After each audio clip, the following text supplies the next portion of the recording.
How about them Cowboys?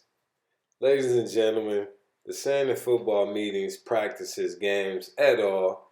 Is you're only as good as your last play, or you're only as good as your last game. Growing up, I was a huge Cowboy fan. As a kid, it brought me great joy to see the Cowboys win 3 championships in 4 seasons.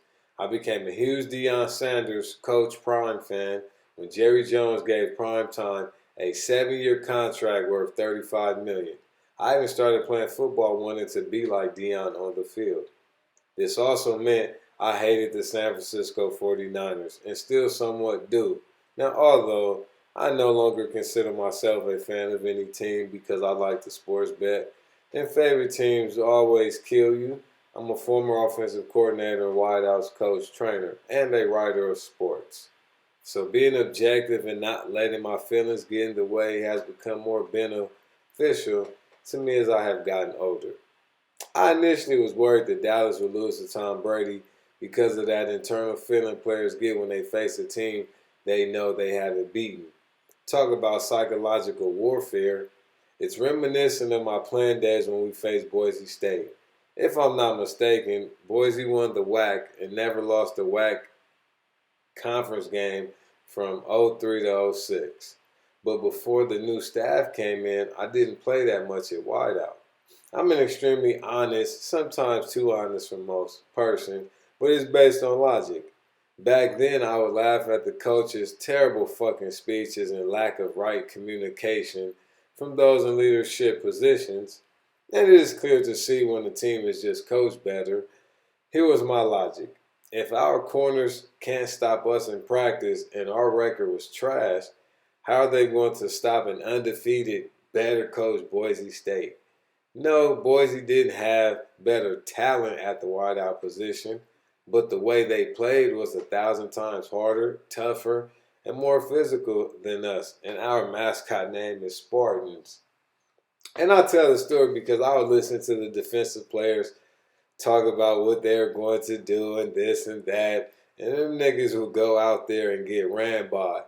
We sucked as a team. The head coach, Fitz Hill, one of the first 3 African American coaches, was at the helm. This dude had a PhD in teaching or communication. And when I tell you bright, boy, Coach Hill's thesis dissertation is one of the most phenomenal pieces of literature I have ever read. And this doesn't mean shit.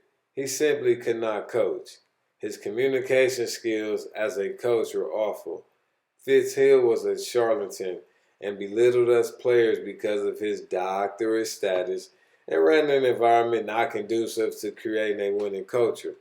Fast forward my last year in college with Dick Tomey at the helm, and with a way less talented roster, we lost by 20, I believe, his first year while playing a night game in Boise. And we lost by a last-second field goal in 2006 after James Jones of the Packers dropped a ball on 3rd down that would have given us a first down so we could run out the game clock. I mention this story because as of late, the 49ers have been a better team than Dallas. Kyle Shanahan gets praised for his offensive run game. Mike McCarthy has one of the most scrutinized jobs in sports, but he is a former Super Bowl winning coach. I was at that Super Bowl. And he may not call plays, but offensively, he is not shabby as a coach. His mindset is to throw the ball down teams' freaking throat. And this year, Coach McCarthy has a top 10 passing defense, number 8, and was number 5 in points. The 49ers have played in 2 of the 9 previous Super Bowls and 2 of the past 3 NFC championships. I don't know what the score will be, but my prediction is that the Cowboys will end up with a late lead and end Brock Purdy's Cinderella season on either a sack or interception. How about them Cowboys?